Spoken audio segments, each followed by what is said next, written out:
Hello, I'm Libby. I'm an actor in New York. I auditioned for acting MFAs last year in 2022 and this year in 2023. This video is specifically about the process of auditioning for Columbia University's acting MFA program. I will get into more detail about why I chose not to apply to Columbia this year in 2023, even though I made it very far last year. So more of that at the end. So to give you a little context about auditioning last year, January of 2022 was peak Omicron time. So a lot of the graduate programs were switching from in-person auditions to virtual. Columbia University was one of the first schools to do that as well. And interestingly, they were the only school that did round one with self-tapes. It wasn't even like a virtual Zoom audition. It was 100% self-tapes.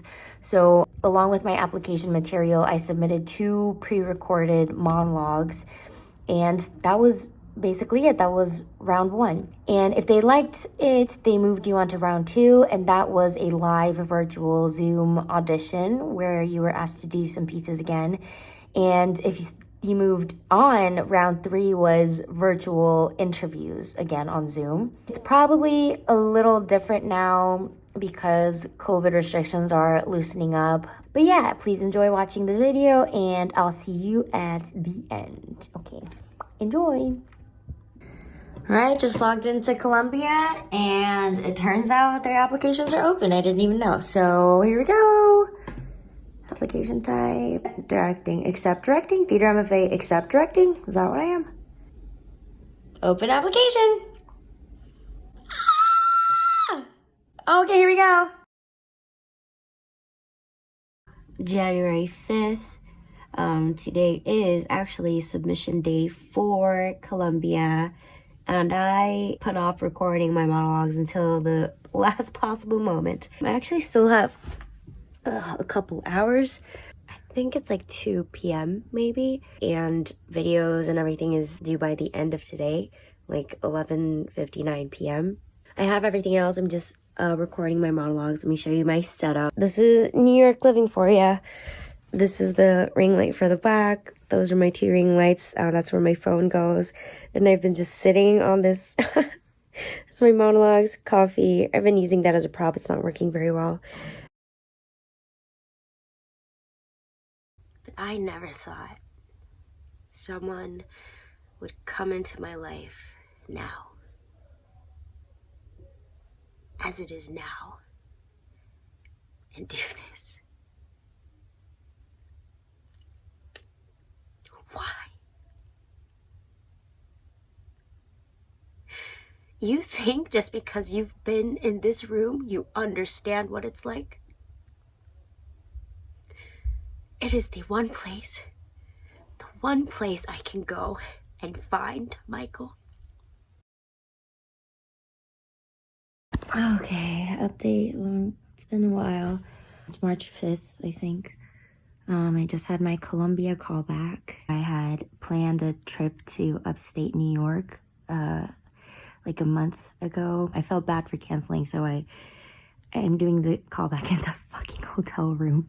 Look. Nightstand, that one. Nightstand, bathroom, trash can, stool, and then I propped my iPad up there like this. And I auditioned in this corner. It's literally been like 10 minutes since I finished. There were about 6 or 7 faculty members, I would say, which I did not expect.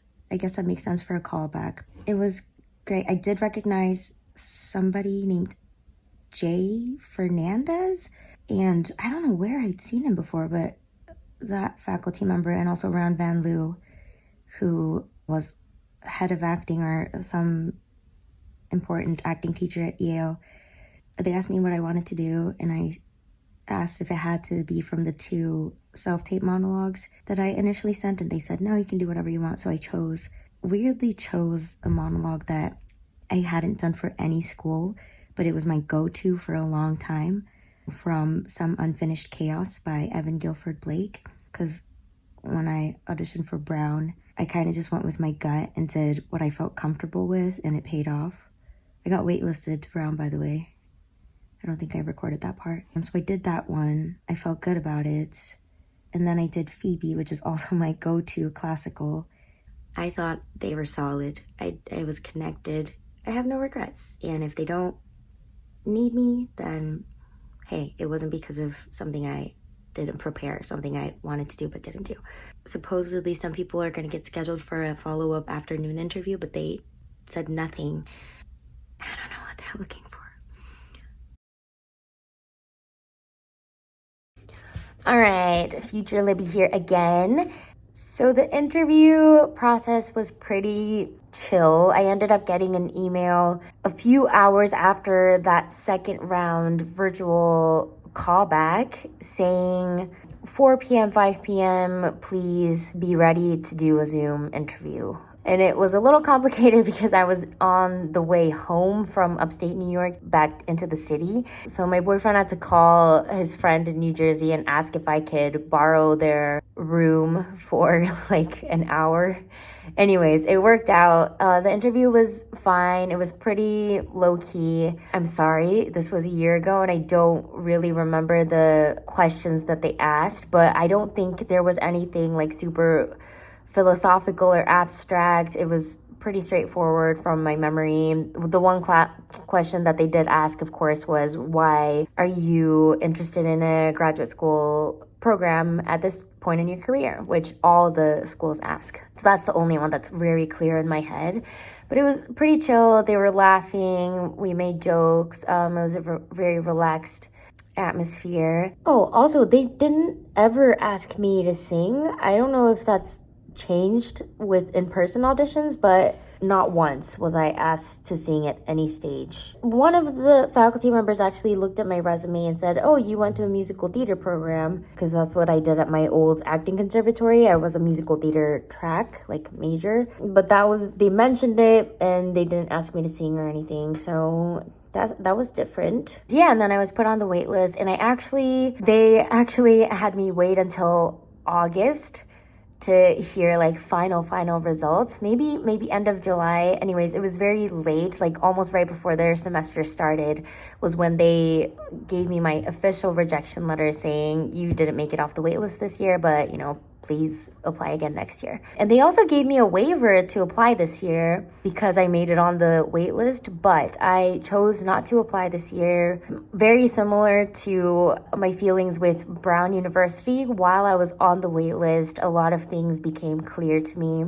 Plain and simple, the number one reason why I chose not to apply to Columbia is because their tuition is extremely expensive. It's, I believe, like $70,000. Don't quote me on the numbers, please, but I just remember it was more expensive than Juilliard, and I just wasn't confident that I would be able to carry the burden of that much student debt. So this year I chose to really target free programs, free tuition, free healthcare. On top of that, a lot of schools were offering stipends, and there were many options for these free MFA programs. So I chose to specifically target those. Just like Brown, it's a super solid program. It's in New York City. It's a prime location. Their faculty is like an all-star faculty. Like I said, they have Ron Van Loo, who used to be head of acting at Yale, and James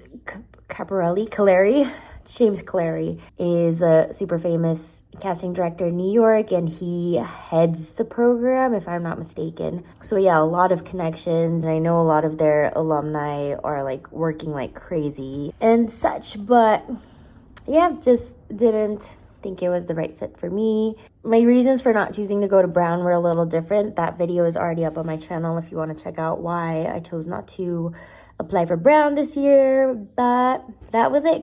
Check out Tenna Silla on YouTube. She ended up getting accepted and attending Columbia University, and I think she just graduated this year, so she has like really up-to-date information and insight into student life and all that. Check out my channel for more acting MFA audition information, tips, and just all the good stuff. Okay, Have a great day. Bye-bye.